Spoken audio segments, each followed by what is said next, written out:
Well, I thought I'd do a follow-up video with some not new information, just confirmation that it works.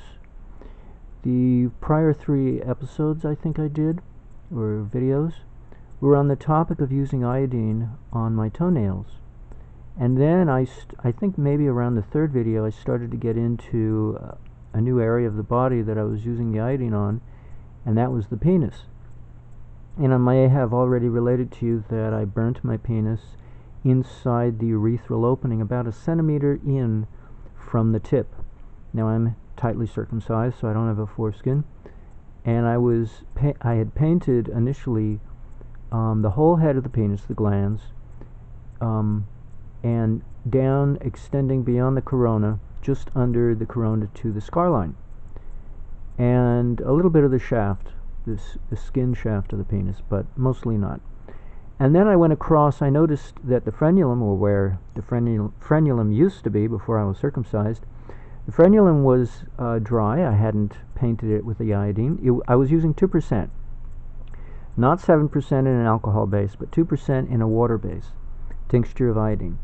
And so I noticed the area where the frenulum used to be, I had missed, and the urethral opening, you know, where the pee comes out. And I didn't know how sensitive I forgot how sensitive the urethral pathway is. I've had prior experience there, hurting it, doing other experiments on my body, on my penis, but I guess I forgot. So when I stroked the applicator of the tincture bottle across the urethral opening, I got a pretty hefty sting because I was using 2%, full strength 2%. It stung like hell, and it burnt the flesh. It burnt the whole penis. You know, talk about keratinization of the head. I kind of splurged there in the keratinization process. And only recently, I think yesterday, I was able to rub off the last layers of dead skin from the scar line underneath the corona that was still attached there. Anywho, for several days, the urethral opening would stick shut, and I had to massage or squeeze, gently pinch, and roll the tip of the penis to unstick it. Because if I didn't, and I just would, go and pee, pressure would build up behind the stuck shut condition, and when it would release, it would have a ripping effect. You know, like ripping a Band-Aid off. It would sting and like crazy, and this went on for days. So rolling it open first helped a lot to avoid the extreme pain. Instead, I just got a dull pain in the opening process because there was no pressure involved and no sudden rip. It was gentler this way. Anywho, what I ascertained and thinking it over was that I was using too strong a solution of nascent, or diatomic if you prefer, iodine. So I decided, okay, I'm going to go find me an empty eyedropper bottle, and I did.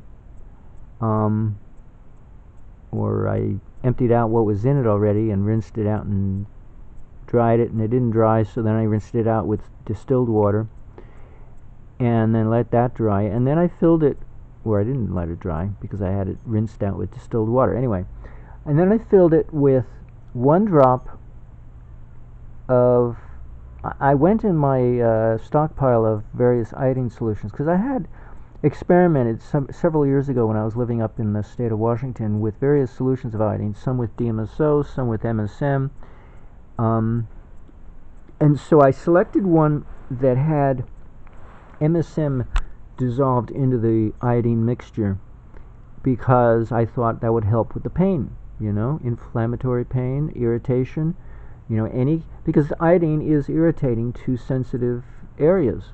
So I thought the MSM would help. So I took a drop. That was in an eyedropper bottle because an applicator, you can't really dispense. You can touch it to skin, right? But you can't drop a drop from an applicator. You have to stroke it or rub it across a skin area or surface, across a surface. So that's why I was looking for an eyedropper bottle that already had the iodine in it, and I did, and it had MSM in it already, and that was even better. So I dispensed 1 drop of that iodine, 2% water-based iodine with MSM into my empty eyedropper bottle, and then I filled it up. I think it's a 2-ounce size. So I filled it up with 2 ounces of distilled water, shook it up, cleaned out, squirted and sucked and squirted and sucked the eyedropper to rinse out that, or mix that portion with the rest of the portion so it's all evened out, more or less. And then I waited. I waited for the urethral opening in my penis to fully heal, and when the pain was just about totally gone, and also all this time I was also not painting my toenails. I was so disgusted with the iodine, so I didn't want to deal with it at all. But once I started to paint my toenails, I realized, okay, now's the time. And now I do a double or triple painting on my toenails with the 7% in the alcohol base, because I really want it to be good and brown. And thus I don't have to do it every day. I can skip a day or two, because it takes a while for it to fade when I make it that strong. But that's the 7% in an alcohol base I use on my toenails, because my feet are so asleep with fungus resident within the whole length of my leg up to my pelvic region that my feet don't even notice what's happening to them. Maybe if I get it on the skin where the skin of the toe, the top of the toe where the toenail comes out, where the nail comes out, seems to be a little sensitive there. So I try not to get that skin painted. I do the nail, and then I do the front edge underneath the nail, and then the sides. That seems to work pretty good because it's not sensitive. The skin isn't sensitive there. Anyway, so I did my toenails, and I decided, okay, time to do my penis. So I did. I wetted the whole head of the penis and the shaft, and then I jerked off. I'm sorry to admit it, It's like I got carried away, but I realized I didn't have to do it that way. I thought I had to rub it in, and oh, well, you rub it in, you're jerking off, right? And then I didn't go all the way at first. I went and rested, and, I thought, okay. As I went back and finished the job. But I didn't use any oil. Actually, I went to a pillow. My penis had dried off at that point, and I used 2 pillows, so I didn't, because I had made my poor penis red. I mean, it's like, without a foreskin, it's pretty hard not to abuse. See, this is where masturbation really means self-abuse, when you don't have a foreskin. It can hardly be called self-abuse if you have a foreskin. So it's the fact after the act of circumcision that causes masturbation to be self-abusive, because with a foreskin it would not be self-abusive. But I have to admit, nudity is mildly self-abusive, but it is tolerable because it's so mild. You don't even once you get used to it, you don't even notice that it's a mild form of self-abuse. And I say it is still self-abuse even though it's mild, because you're not conserving your life force. You're exposing yourself, right? Even though you're exposing yourself to yourself, still you are exposing yourself, and nonetheless, and all the same, that means you're not conserving your life force, because the whole point of wearing clothing from your neck down to your ankles to your wrists is to conserve your life force, your aura. And I don't like to do that in the summertime, because I've been a nudist since the age of 14, so I'm not going to stop now. And the whole point is to lessen the other form of self-abuse, namely masturbation. Because I wasn't born with a whole lot of vitality. That's a congenital defect. I can rack it up to an alcoholic mother. She didn't know she was alcoholic. She was fasting on a raw food diet, raw food vegan diet. So how did she didn't know she was an alcoholic, but my brother was a head shorter than his cousin, 3 weeks difference in age. He doesn't know that he was an alcoholic. And our father was now not an alcoholic because he smoked a pipe, and that continued to stimulate his metabolism so that the low-grade alcohol in our diet would not affect him at all. So he was clueless when my mother left him. He was clueless when she started eating cooked food again in order to give birth to me, because I had miscarried the pregnancy before my birth, because she was an alcoholic while fasting on a raw food vegan diet. That was a terrible combination. I have to bring this up because you need to know where I'm coming from. So I don't have a whole lot of vitality. But that's not genetic, it's congenital. Nothing, and to compensate, I have a beautiful brain. I'm very smart, but very weak. Pathetic, 99-pound weakling style pathetic, in which I don't like to fight people. I don't like the competition, and I cringe. I scare myself. If I fight somebody afterwards, I just go into implode. I implode on myself because I can't stand what I've just done to somebody else. It's very disturbing. I have to be careful what movies I watch, because I can really get into it and start feeling like I'm suffering along with the actors on the screen. It's kind of like Maddie in the movie Splash. Daryl Hannah is playing the role of Maddie, the dolphin. The dolphin turned mermaid, because that's really what mermaids are. They're just dolphins, which we are beginning to recognize, at least in the form of fantasy, that they're human, but otherwise we don't recognize they're human. Like in that movie Splash, they keep calling her a fish. Well, in the beginning anyway. Tom Hanks calls her a fish. I'm in love with a fish. By the end of the movie, he's correcting other people who are misnaming her a fish. Anywho, so I have this weakness, so I realize the value of clothing is to conserve the life force. Because you're not giving attention to the body. You're ignoring it. And the whole point of nudists is we don't ignore the body, right? We constantly reminding ourselves we have a body. And, Arnold Ehret, who wrote Mucusless Diet Healing System and the other book, Rational Fasting, he said, sometimes people have to be reminded, you do have a body, And to those of us who are not enlightened, we do, and I like to remind myself I have a body despite the fact that I could forget I have a body and go get enlightened and then really forget because I'll be swimming in bliss. Well, I like to remind myself I have a body. I don't like to forget it. Because I'm hesitant whether or not I really want to become immortal, because then I know this will be the last lifespan. Just like suicide, it'll be non-reversible, and I'm going to miss all the drama. Oh, I'm pathetic. Anywho, so I like to hold back. And I like to be 100% sure that I really am sincere about this enlightenment business. So I don't mind being a nudist. I don't mind, despite my lack of vitality, on top of which I go ahead and become a nudist at the age of 14. Go figure. So I like to hold back my evolution, my spiritual evolutionary development. And by being as physical as my lack of vitality will allow me to be. I was very sickly as a child, trust me. I wasn't born with all my physical ores in the water. So I have to do a lot of different practices to keep me healthy. Vitamins, digestive aids, and now due to the antifreeze poisoning 15 years ago, I can't be a vegan anymore because I don't digest starch very well. So, I have to do a lot of different things, but I can't eat fish because it's gross. But I do take fish oil capsules of vitamin A, not the EFA. That's a waste of time. Just because you already get that with fish oil anyway. But just vitamin A, fish oil capsules, and lanolin vitamin D capsules. And I also have vitamin A non-fish oil, just straight vitamin A by itself. Very high dosage, because my liver needs lots of vitamin A.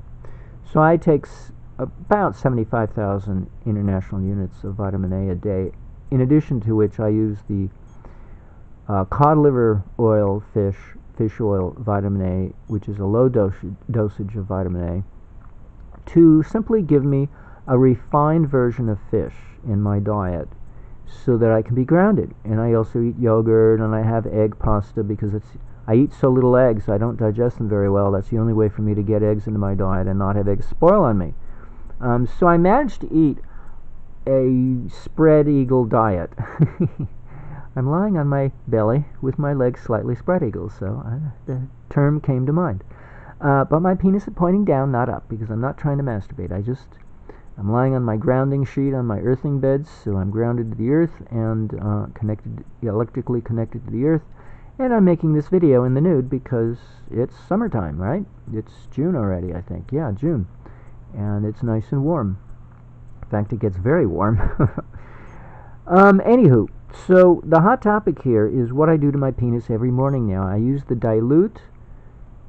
It's 2% divided by, or times, 1 part in 1,000, because that's about how many drops there are in a 2-ounce jar eyedropper bottle.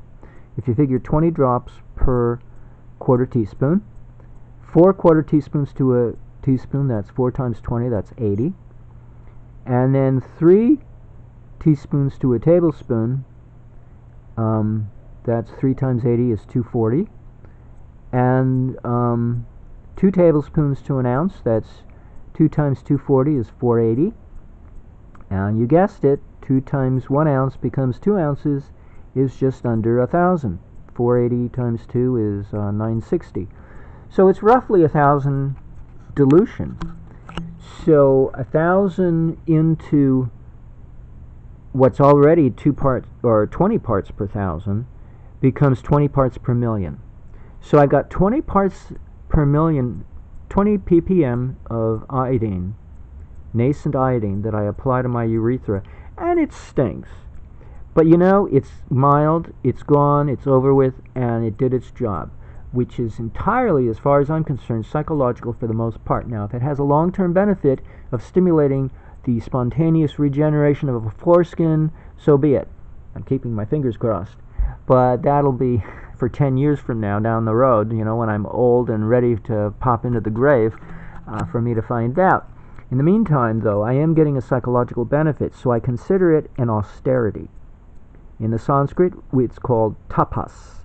Tapas literally means to get heat, because it's intended to enliven the kundalini. Now, I didn't notice any kundalini being enlivened because I woke up pretty groggy this morning. I had to take a long walk to try to wake up.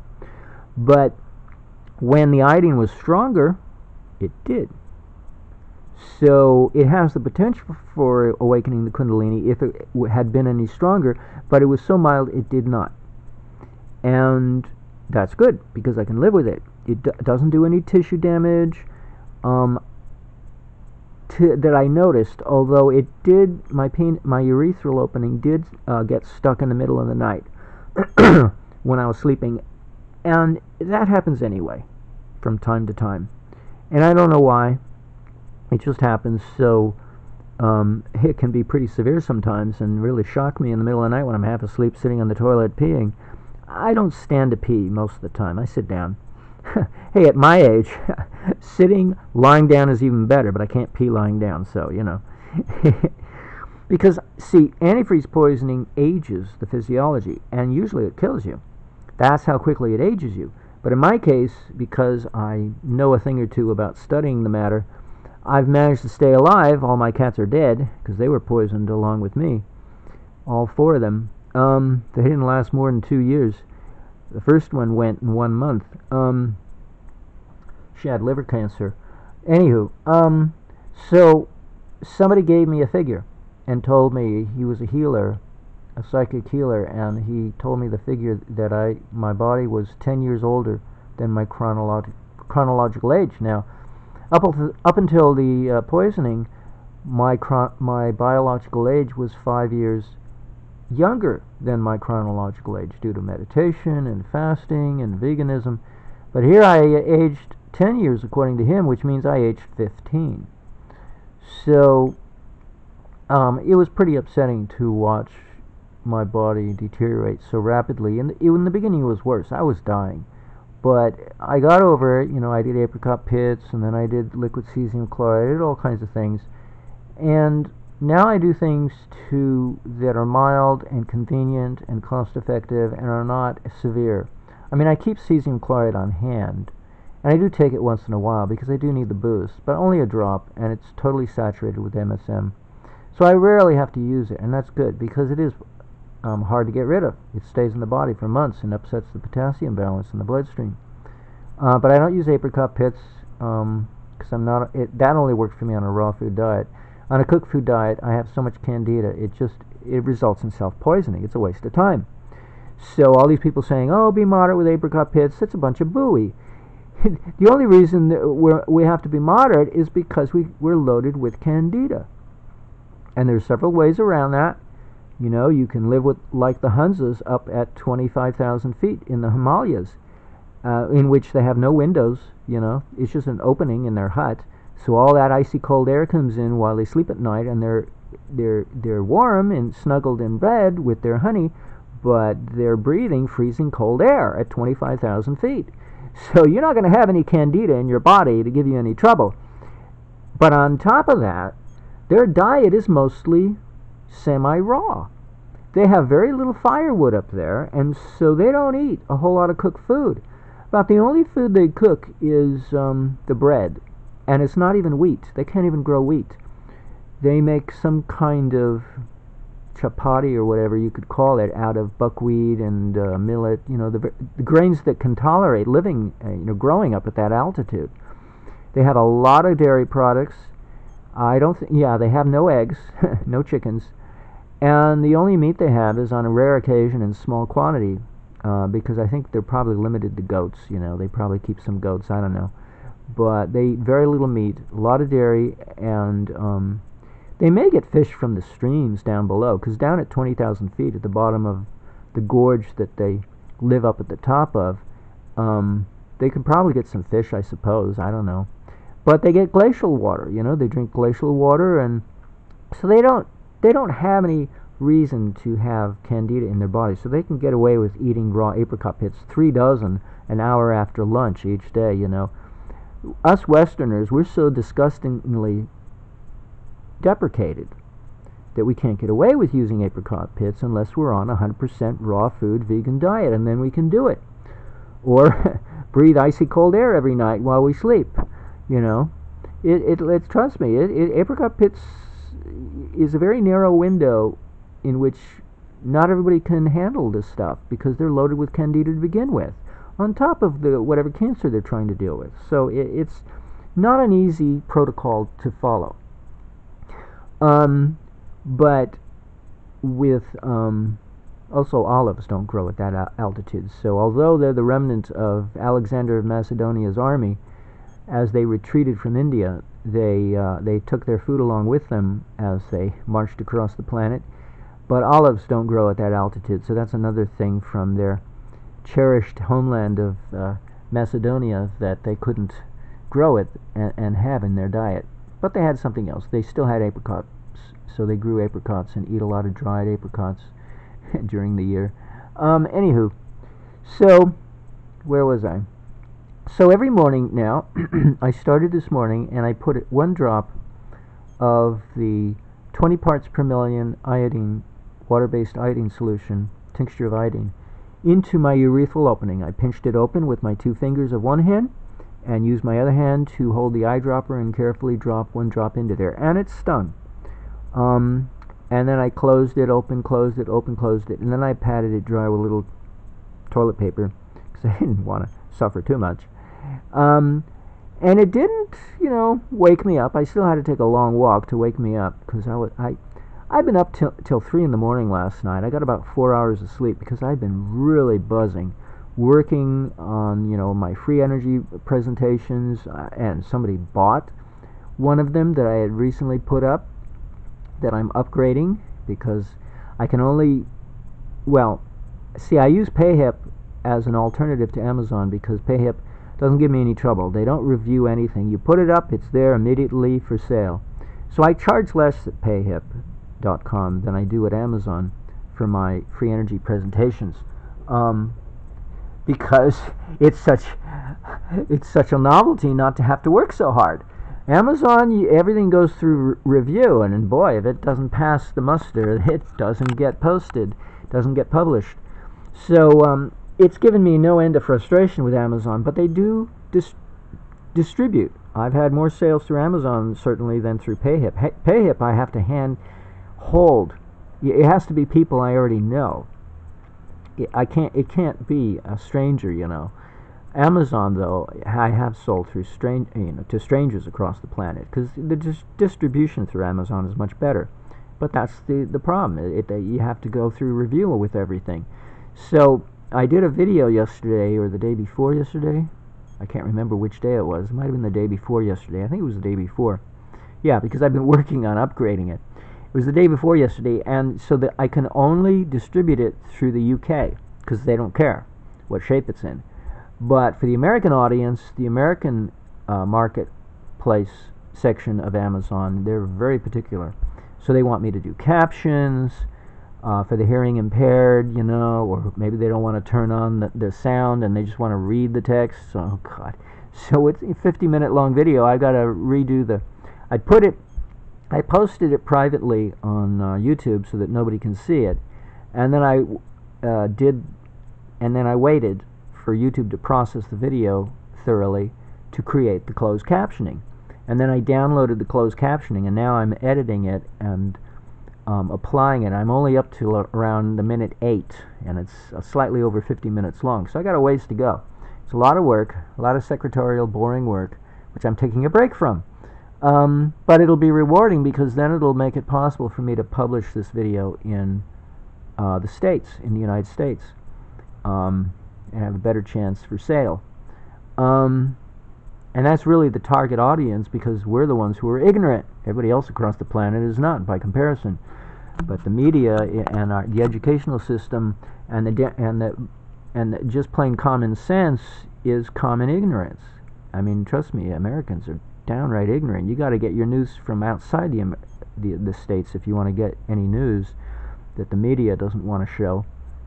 So we tend to be ignorant, and we're fostering notions in physics. We misapply the laws of physics in order to win an argument. We claim it's physics, but we're misrepresenting physics when we do so, because physics, it's atrociously misrepresented to argue the case that you cannot have more energy coming out of a circuit than what goes into it. And of course, nobody wants to admit that they're liars. And the easiest example, which again they don't want to include in their argument, they laugh if you include this. You know, oh, well, that doesn't count. Oh, it counts all right. And the example I'm thinking of are heat pumps. Heat pumps take a very small amount of energy that we have to pay for, and they use that to move a much larger quantity of energy that you get for free from the sun on a nice sunny day. But my free energy devices are so efficient, you don't need to have the solar panel out in the sunshine of full sunlight. You can have it indoors or outside on a cloudy day, and for that matter, I have to throw away the voltage because too much will kill the circuit for small appliances, not for electric vehicles. So I have to throw away most of the voltage as it is. So under those circumstances, I can see why Tesla put an aerial on his car. Not because he was getting any substantial amount of power from it. He was just getting a little bit, you know, a few microvolts. But that's all you need when you know what you're doing. When you don't let the mind virus, as Eric Dollard calls it, or the programming, or the brainwashing, as I like to call it, that is so commonsensical these days against anybody who comes up with a free energy device. Oh, it's a con artist, it's a scam, it's foolishness, it's nonsense. Yeah, right, whatever. So this is what I put up with. And see, my first endeavor in the free energy department was nudity, because I know it's something that most people can relate to. Maybe not in the best of way, but they can relate to it. But with free energy, either the person is clueless, or they think they already know about it and they shut down and shut you out of the forum that you want to enter. They boot you out and they don't let you come back, or at least they don't let you post. So many forums I've been booted out of because I scare people, or I turn people off. Either way, oh, it's hurting my ears, literally, you know. I mean, I think that was what somebody's complaint. It was, yeah, I think he said that. It hurt his ears. Can you imagine that? That's what my grandmother would say when I was naked in front of her. She was legally blind, but she could still make out fuzziness, you know, and so she could tell I was naked, and she said, please, can you put some clothes on? You're making me feel chilled. And it's like, how can I make you feel chilled? You're fully dressed. And I'm happy as a duckling that I'm naked in front of my grandma, because you know, that's what nudists like to do. They like to show off. Some of us, you know, we're a bit of an exhibitionist, and we're trying to show off that we're free, you know, of inhibitions and fears and shame, needless shame. So, you know, it's funny that she would use that excuse, because it's not, she's lying. She's not telling the truth. She's not cold, she's embarrassed, which is not the same thing. Anywho, so what I've learned is I'm a prick. And I know this, but especially as a vegan, it's even harder not to be a prick. In other words, it's easier to be a prick when you're a vegan. And this is what non-vegans complain to me about. Oh, I hate those vegans. They're such a prick. You know, they're so pushy. They got to push their agenda on everyone else. You know, it's so inappropriate, you know. They don't like us, you know. Well, they don't like nudists either, and they don't like people who promotes free energy. So I'm doing 3 things right there that are not kosher. And top it off, I'm a meditator. Well, now meditation is not that bad, but my brother doesn't like it. He thinks it's hooey. So that's 4 categories I cover that makes me an enemy of the people, you know. It's like, oh God, whatever. Now you see why I call myself an activist, because what I take for granted, somebody else would call me a prick. Or if you want to say it in a nice way, I'm an activist, instead of using the prick word. Be that as it may, before I lose my voice entirely. So to deal with the fact that I live among ignorant people who would prefer to call me names, I can call them ignorant, but so what? That doesn't solve anything. So to try to compromise and bridge the gulf that lies between us, I now perform an austerity every morning, starting with today, in which I burn my urethral opening to remind myself of how I look to other people. Okay? Because if I don't, I'm going to lose the breadth of my perspective. It's also why I like to take fish oil, is to kind of ground me in the perspective of other people, because other people are not vegans for the most part. They eat animal foods. And I like yogurt, you know, but it doesn't have to be dairy yogurt. I just plain like the yogurt culture. It's good to eat. But to help me bridge the gulf, I eat animal products to the extent that I can. But it's not enough. I'm still a nudist and all these other things, and so I give myself a dose of pain to remind me that I'm a prick, to remind me that it's good to back away a little bit and ease up and try to go easy with people, because no matter what people's level of consciousness, and I mean that in the best of sense, from the high to the low and everything in between, if you did not grow up as a nudist from childhood, it's not going to be easy for you. I know this for a fact. Yet I tend to ignore that fact because I live alone, you know? And I know very few people, and the few that I know, some of them just don't like being around me. They don't like their family knowing that I'm a nudist, you know? They're ashamed, they're angry. More often than not, they're angry. Free energy, it's pretty hard to get angry with somebody who promotes it. Disgusted, maybe, annoyed, perhaps, but not angry. But with nudity, it's a different way, a different response. And so it's something that most people can relate to, and that's why people get angry over nudity, as opposed to scratching their heads or just turning aside and forgetting about it. And that's why I did it for so long, because I knew I could reach people. But it is a version of free energy. It's a different version. It took years for me to find out an analog, you know, a role model, somebody I can point to say, oh, I'm like that person. Wilhelm Reich, who promoted orgone, energy, and the like, he said we were sexually repressed. Well, he didn't mean we got to jerk off all the time or become hedonists. What he meant was we are emotionally suppressed. We are sensually suppressed, because there's a lot of aspects to our emotions that we repress ourselves that has nothing to do with the sexual act, although the sexual act has everything to do with our self-repression. So our sexual repression is a subset of a much larger, more serious self-repression that encompasses our sexual repression, but also encompasses our emotional suppression, and our sensuality is also self-suppressed. It's not considered decent to be sensual in public, right? Oohing and eyeing. Well, when I sit down and eat a meal and it really rubs me the right way, I want to ooh and ah. And my ex-girlfriend would get a tickle of a laughter out of me oohing and eyeing and acting like I was having an orgasm. I was just eating a meal, because it felt so good. It tasted so sumptuous, as Charlie would use the word sumptuous. And that's really what the CITY program is for the TMers. It's to add sumptuousness to their program. But it is so refined, done at such a refined level of awareness, that, and the state of the metabolism, that it's not at all physical. So it doesn't mean that they'll be into the physical variety like us nudists are. Anywho, so this is why I do this.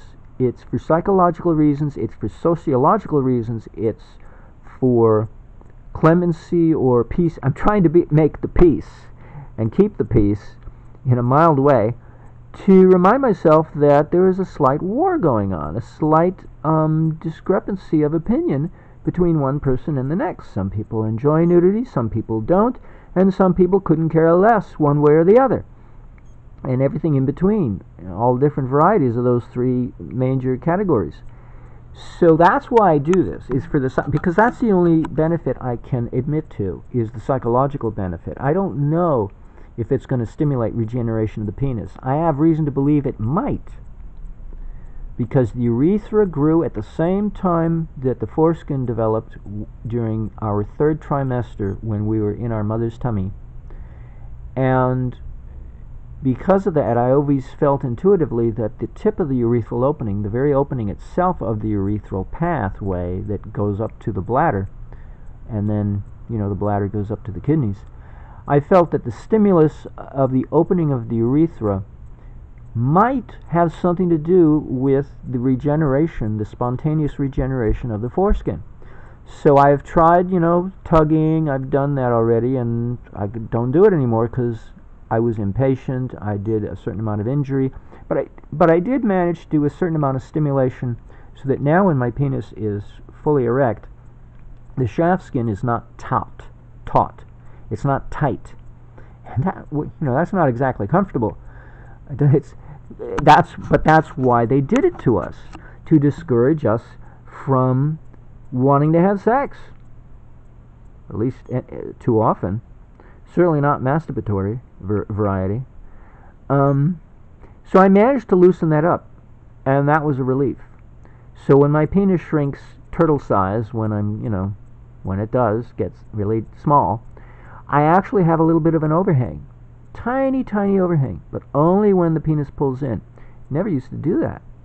So I consider that a small measure of success, using the conventional methodology to creating a fox foreskin, a fake foreskin, just getting the shaft skin to grow and flop over the corona. But once I read Becker's book, Dr. Robert Otto Becker, MD, The Body Electric, I got a different perspective. Regeneration is possible, but how do you go about it? So, I'm not a surgeon like he was, so I can't do that. I can't use his approach. So I've tried my own, and it didn't work because it deformed my penis. So I gave up. Now this, because it does so little damage to the tissue structure of the urethral opening, I can live with it, and it won't deform it, yet pain is involved in the regenerative process according to the protocol that Dr. Robert Otto Becker laid out for us, if we should choose to follow his protocol in one way or another. Pain is involved, because the problem is, see, what we don't know, here's a little hint. So this is a vinyasi truth. You won't hear this from somebody else. The conscious brain, the conscious mind, is located in the brain. Everything else across the entire physiology is the subconscious mind, what we call the body. So this is why we say body and mind are one. It's not just a mantra, it's a truth, but that is an oversimplification. I gave you the more discrete variety, in which the conscious mind is the brain, and the unconscious or subconscious mind is everything else within the physiology. So when the soul undertakes extraction of memory from the body at the time of death, the day of judgment, 3.5 days in which the soul goes through the extraction process, it has to extract all the memory from all of the body, not just the brain, because all of the body has participated in the memory process of all of our life experiences. Yet, we're not aware of it. Why? Because the rest of the body is our unconscious. And if we were fully conscious, we would be aware of our body and these other memories. See, that's the way it works. So the reason why it's not easy to regenerate spontaneously is because the body forgets to be itself. And this is why people seek yoga, to become enlightened, to remember themselves, but in a more robust manner than mere regeneration of the body. But when you're born sickly like me, regeneration sounds like a good idea. How else am I going to change a congenital defect except by way of regeneration? See from there's a reason for everything that I do. So I spend a lot of time doing it before I move on to the next topic. I usually spend a few years. Where was I? So what I discovered in learning about Becker's protocol is that the body forgets to be itself, and the only way to remind it is to provide a small controlled amount of injury, enough to give it some flexibility to take a different pathway, to try to induce the fork in the road, because the body has forgotten its prior state of the injured area, and so it's long since forgotten there was a branch in the road that forked and it went down a different path, the path of injury, and so it doesn't go back to correct it because it forgot that it ever crossed that path. So the objective of injury, controlled injury, is to remind the body to go back to that junction in the fork in the road that happened way back in the past and revisit it over and over again until the body wakes up and says, aha, I have a duty. And the duty is to go into the DNA and look there and see, oh my God, there's a difference there by comparison to what the body is. Oh my God, how could I have overlooked this? And that's painful. That's painful because now that area of the body is waking up. And so whether the pain comes first or whether the regeneration comes first, it doesn't matter because the two go hand in hand. One follows after the other, like the night follows after the day and the day follows after the night, in a continuing cycle of alternating between the two. It's the same way. Injury, or pain I should say, pain and regeneration go hand in hand. You can't have one without the other. You don't have to call it pain. You can call it discomfort. You can call it annoying. Whatever you want to call it, it'll be something that will be unsettling. And so I'm trying to do it in a manner that I can live with, that's tolerable, not in a way that's not tolerable. So it may take a while for me, especially me in my weakened condition, all my different problems. It'll take even longer. I don't have a whole lot of stem cells swimming around in my body, so it's going to take a while. But I do what I can. I make use of silver and, iodine and vitamins and whatnot. So I do what I can. But this is something now that I can do that's doable, convenient, cost-effective, not at all complicated, Get an extra eyedropper bottle, Get distilled water, How hard is that, It's really not that difficult. But who would think? So that's the purpose of this video, so that you can learn from my experience and do it if you like and grow on that, develop it further or not do it, avoid it, your choice. But at least you cannot say you have not been warned that there are options, and that's what knowledge and technology is supposed to do. It's supposed to give us options, choices, so that we don't have to just do one choice, go to the doctor and do whatever he says. We can have alternatives to choose from. It's the whole point of alternative medicine. choices. But you have to have knowledge to do that, and you have to be interested in looking up and doing your homework, being an informed consumer, and do your homework. Let's see.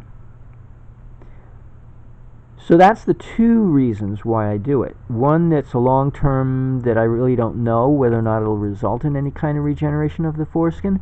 And the other is immediate, and I know it's doing me some good in a small way to help correct my pricklish condition of mind as seen by other people. And I do have to take other people's point of view into account, because the teacher always takes on the karma of the student. And when you're different, even though you're not trying to be a teacher, just by being different and unique, you're automatically a teacher. That makes you a teacher, just by being unique. Because that's basically what teachers are. They've got the knowledge and the students don't. So it's the same thing. And so you take on the karma of other people. Even though you don't want to, you don't think you deserve to, you will anyway. And it's no different than a relationship. You know, you're in a spousal or partner relationship, you swap and share karma. You swap germs. Why wouldn't you swap karma as well? And if you're swapping karma, you're sharing consciousness. Because for all practical purposes, as Charlie Lutz would love to say, karma and consciousness are one and the same for all practical purposes. Because so long as you're in the body, you know, your consciousness is tied to your karma, and your karma is tied to your consciousness. So you really can't separate the two. Anywho, I think I've covered everything. So I didn't have to show you my penis. I didn't have to show you anything that YouTube administrators would say, and then go yank my channel while after yanking my videos. So I have to try to keep it decent, but I do like to talk about the topic on occasion, because once in a while I will learn something. You know, I spend most of the time on free energy and my health. You know, what latest supplement am I taking? You know, I'll tell you what my latest supplement is, and I'm very proud of it. I never would have done this had it was very hard for me to cross this boundary, because I'm such an idealist, you know. But I had to do this because, and I had to be a woman on YouTube to bring this to, no, was it YouTube? Well, she sent me an email through my website, you know, vinyasi.info. I have a contact form. And she got me to thinking that it really stands to reason that it would be a good idea to strengthen digestion, because here I am eating food-grade diatomaceous earth for the purposes of wiping out parasites in the gut, but I know I'm not going to be able to wipe out parasites in the rest of the body using that technique, because I don't have enough gastric acidity to dissolve the silica into siliceous acid, orthosilic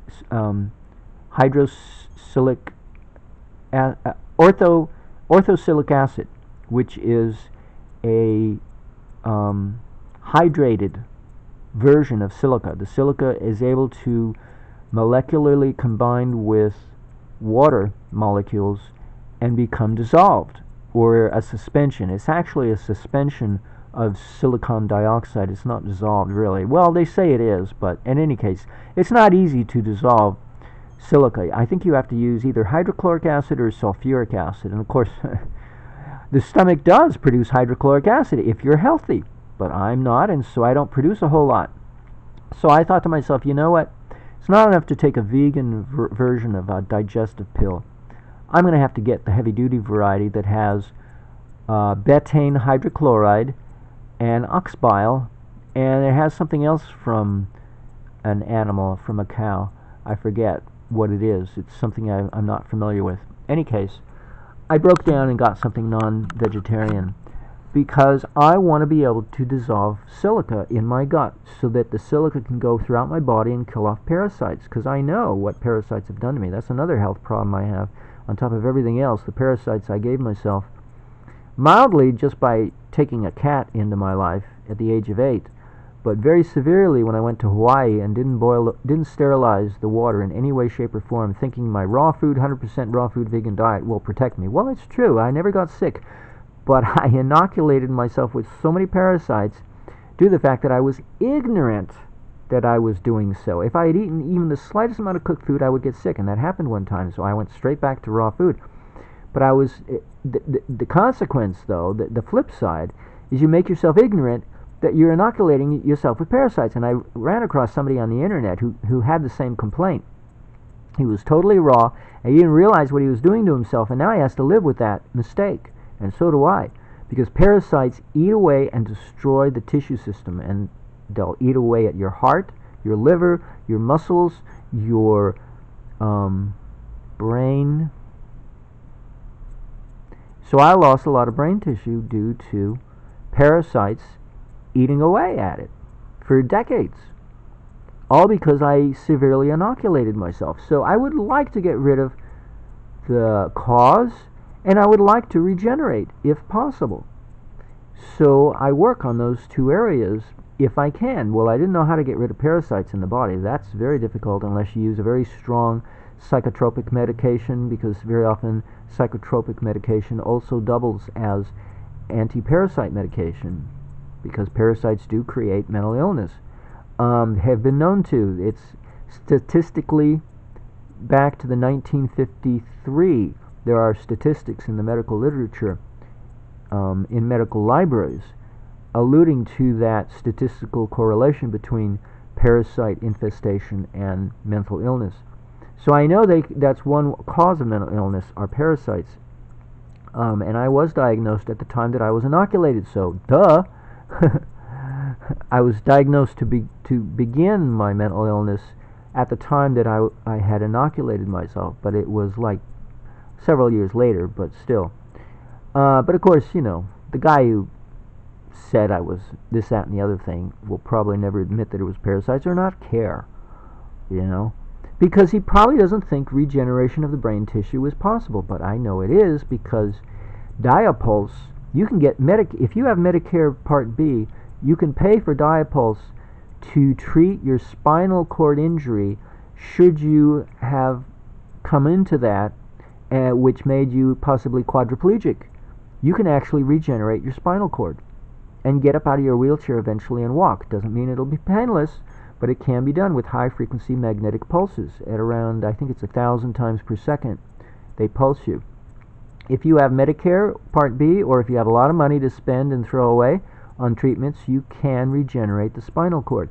I don't try to help people by and large with that knowledge. I think I have a video I already put up on one of my channels specifically addressing that, but I don't like to repeat it when I see people who were born crippled, because I don't, you know, it's not necessary to try to fix all the problems of the world, you know.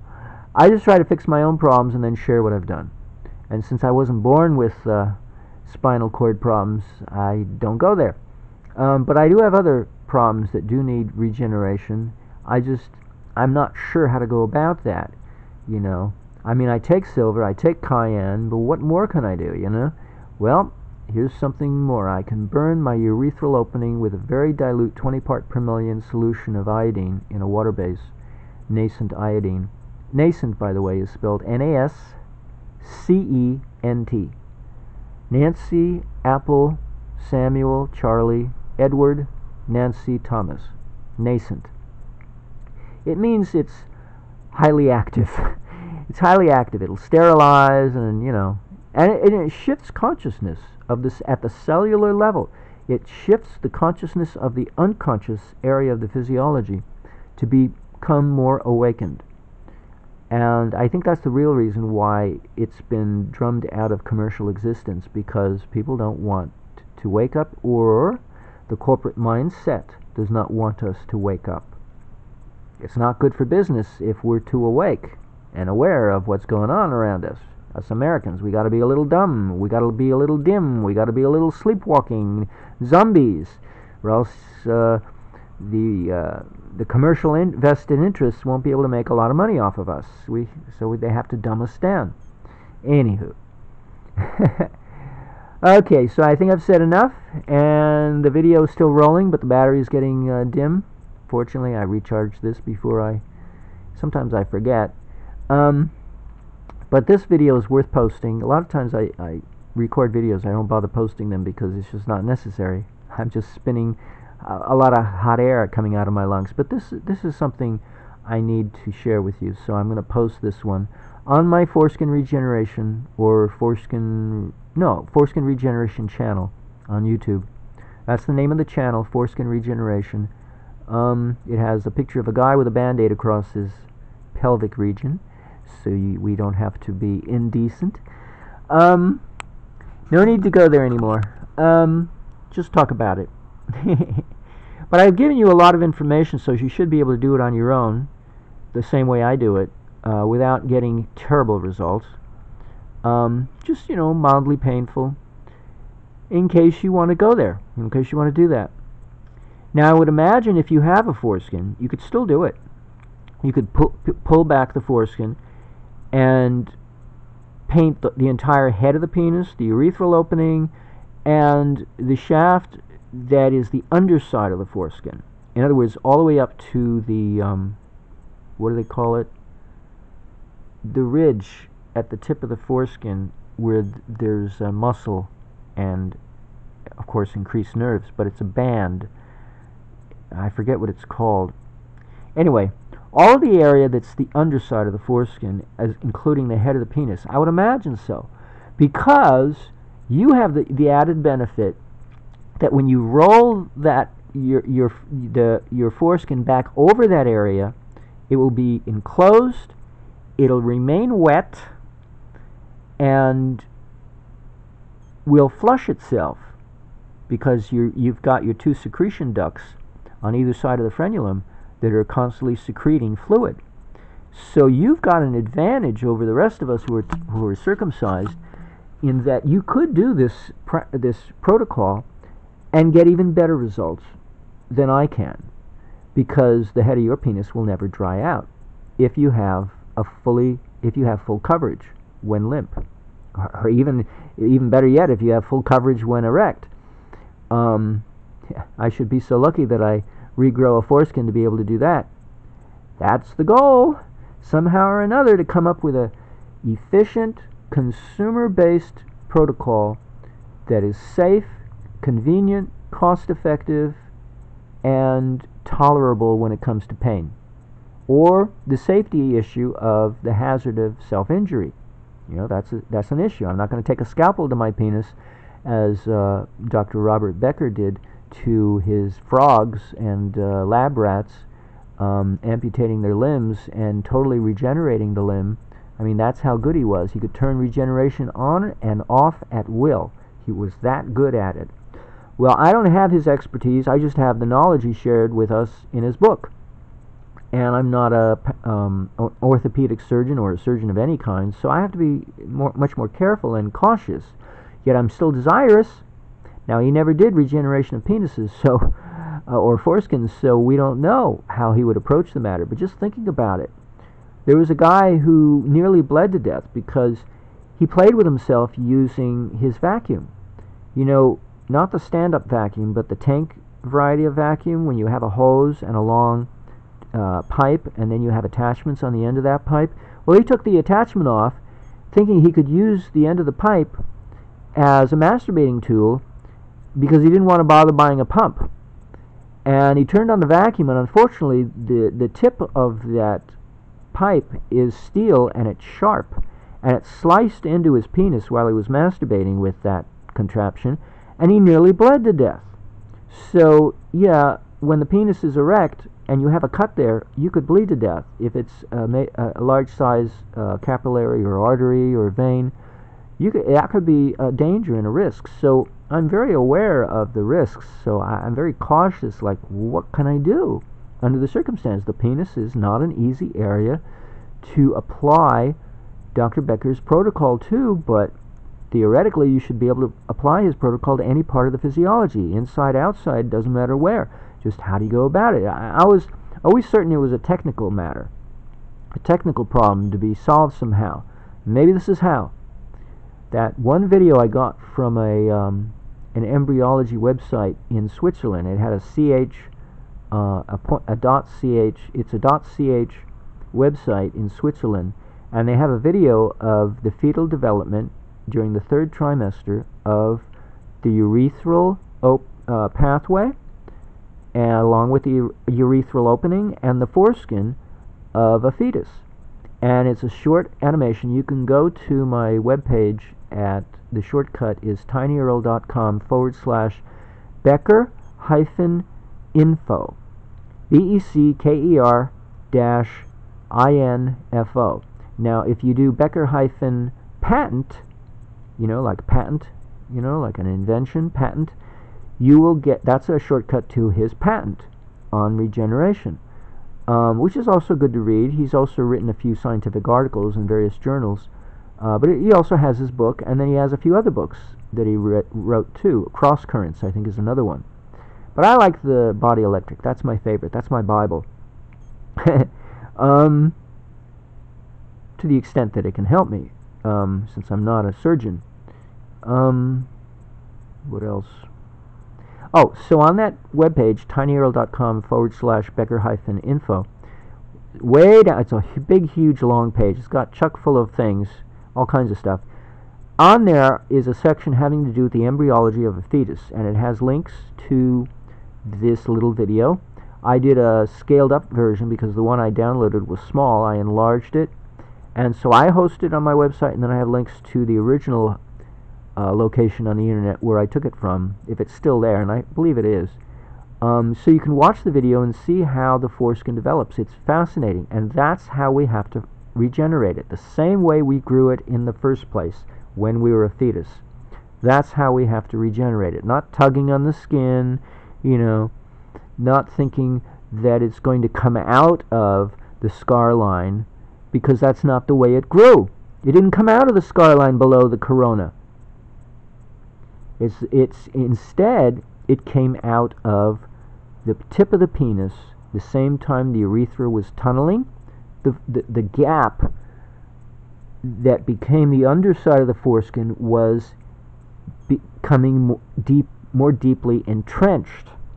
So the body was digging its way underneath what would become the foreskin to create that flap of skin. It didn't grow out of the sides of the penis at below the corona. It didn't go that way. So we've had a totally wrong presumption about how to go about growing a foreskin. It's not the way the body does it, so why are we doing it differently? We're working against nature. Don't you think we should work with nature instead of against nature? It's not our nature to do it the way we're doing it conventionally. We should be growing it out of the tip of our penis, not anywhere else. So that's why I do what I do, because I think it will work, and it's already doing something else for me, so what the hell? I'm not losing anything by trying it out, since I'm already doing it for a different purpose, so maybe I'll grow a foreskin, who knows? Remains to be seen. Because when you think about it, if you burn the head of the penis, you're keratinizing the head of the penis to an even greater degree than it has been done already. So much so that you get a dead layer of skin that falls off. So wouldn't you know it? Wouldn't it be interesting if the head of my penis turned into normal skin? And then that would be an indication, if it would move in that direction, that I'm growing a foreskin at my urethral opening. There's one digging in somewhere not too deep, but a little bit deep inside my urethral opening. Let's say it's a centimeter in, because that's what I'm guessing is about the depth. A foreskin should be digging its way in. The trench underneath the foreskin flap will be digging itself in to form a new penis head. And for that matter, widen the urethral opening. So that's the first. If I see that the urethral opening widens, then I know I'm going to be growing a foreskin. Because that's the other problem. When you get your penis tightly circumcised, then what happens, not only does the head of the penis dry up and the nerve endings underneath the head of the penis retract, and you lose a lot of nerves from the foreskin that was removed, also what happens is that the meatus, which is what I like to call the urethral opening, meatus is spelled M-E-A-T-U-S. So it's kind of meat us. You know, meetups, meetup. Well, this is meet us. Meatus, it's Latin. I think I'm pronouncing it right. That's the urethral opening, and it flanges, kind of like bell bottoms. If you know the 70s, the bell bottom pants, it flanges like the flange of a funnel. It flanges outward, and some guys have a really wide flange, so much so it looks like their penis is split down the middle across its tip vertically. It's really bizarre from my standpoint, because my penis doesn't do that. If anything, what happens when a foreskin is removed, the meatus closes down, and so I can see what's happened. It's so obvious, because there is a scar line where it used to be opened up a little bit more. It's a one-way scar line. I don't have it in both directions, and it's in the direction of where the frenulum used to be. So I know that I've had other problems with my penis closing down. When I was about 5, they had ram a metal shaft, a steel rod, up my urethral opening to open it back up again, because I was really stuck shut. I don't know what happened. I had all kinds of health problems when I was a kid, and oh my God, that was so painful. But they had to reopen me the hard way, and oh my God, that was a nightmare in itself. But not being able to pee was a nightmare too, and having a full bladder, that was an emergency. Talk about an emergency, a medical emergency. You got a full bladder, and how are you going to pee, you know?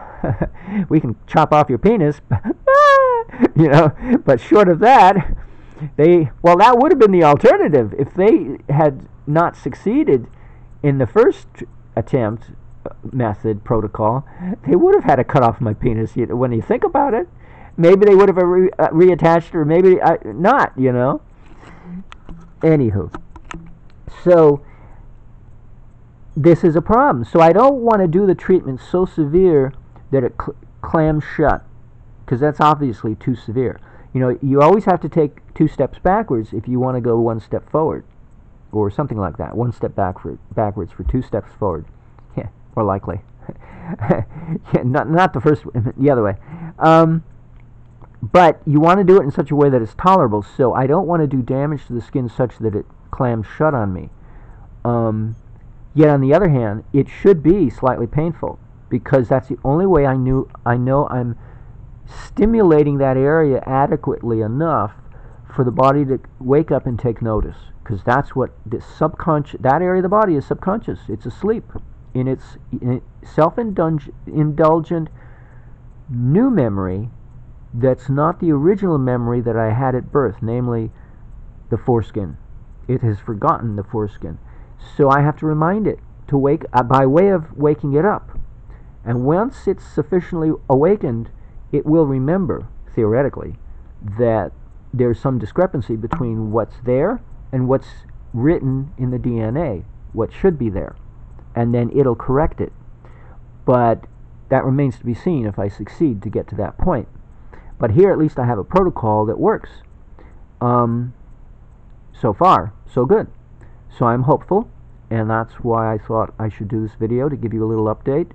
I'm beginning my daily program now that I got over the initial mistake, and I'm learning I don't have to masturbate to apply it, because I don't have to rub it across the entire head of the penis. All I have to do is put it in the urethral opening. That's all I have to do. And even if I apply it across the head of the penis, I don't have to rub it in, you know. But frankly, my dear, I'm not sure I have to apply it to the whole penis. If I do that, I'm not sure how I'll do it. I guess the only way to do it is to put a few drops in the palm of one hand and then rub it around the head of the penis. Not spend too much time doing it, because it's going to sting slightly, but it doesn't have to be rubbed in, just moistened and then allowed to air dry. That's probably how I'll do it. I may try that tomorrow. I'll see. I'll let you know if I feel like it, what came of it, if anything. But I'm telling you now, so I don't have to go to the trouble, because I don't like to. I'd rather be working on my free energy, you know, devices and presentations, my simulations. I don't want to dwell on this too much, you know, because I have all these health protocols. They get me through the day, and I just do them, and I don't want to think about them, you know. I want to get on to other things. So Trust me, a lot of life is a lot more interesting than dwelling on the body. Oh, but I will give you this. I had this intuition and I ordered it and I'm waiting for it to arrive. It's lycopene. I believe that's how it's pronounced. Lycopene. And it's a extract from tomatoes, of all things. It's the dye, or the pigment, the natural plant pigment, that gives tomatoes its red color, which is a different pigment than the pigment that's in beets, so it's not the same. Lycopene is good for the eyes, and my eyes are not so good. So I'm taking all this vitamin A, and I thought, this is a good idea. Well, I had the intuition there's something else that lycopene is good for. And the intuition, I'll quote it exactly, word for word. X marks the spot. In other words, the interpretation of that is, I may be able to attract attention to myself a little better than I have been doing, because I don't really include tomatoes in my diet. I mean, I have a small amount in the canned chili, vegan, Amy brand, vegan black bean variety of organic refried beans. Actually, it's not chili, it's refried beans. Vegan refried beans. And I love it. I get it by the case. I think it's 1 or 2 dozen. I love this stuff. It's $4 when you get it through Amazon. No, it's $4 and change if you buy it in the store, but it's less than $4 if you get it on Amazon. And if you have Prime shipping, you don't have to pay for shipping except once a year for all your shopping at Amazon. So it's a good deal. So that has a little tomato in it, but that's it. That's the only tomato in my... Because, I don't handle the acidity of tomatoes very well. When I was younger, it was different, but now I'm very sensitive, so I really can't tolerate tomato sauce very well. I used to love tomato sauce on potatoes, baked potatoes, on broccoli. Oh, I loved tomato sauce. Anyway, and there's so many organic varieties of tomato sauce, you don't have to use GMO tomatoes. Be that as it may. So I haven't been getting tomatoes in my diet, and this came up, and it's a little pricey at around $20 a bottle, these little capsules, these vegetarian capsules, but I thought, you know what, I had the money at the beginning of the month, I spent it on this, so I'm waiting for it to arrive, because it's taking a little while, and it might help me attract more attention to myself, hopefully, mostly in a good way, so that people can take notice of what I'm doing, because I'm going to a lot of trouble producing these free energy presentations, and I'm getting a few sales, but not too many. I'd like to get a few more and spread it around like manure and fertilize everyone's brains. Anywho, I've said enough. I've covered a lot of ground, and I hope you the best of health, and I wish you well.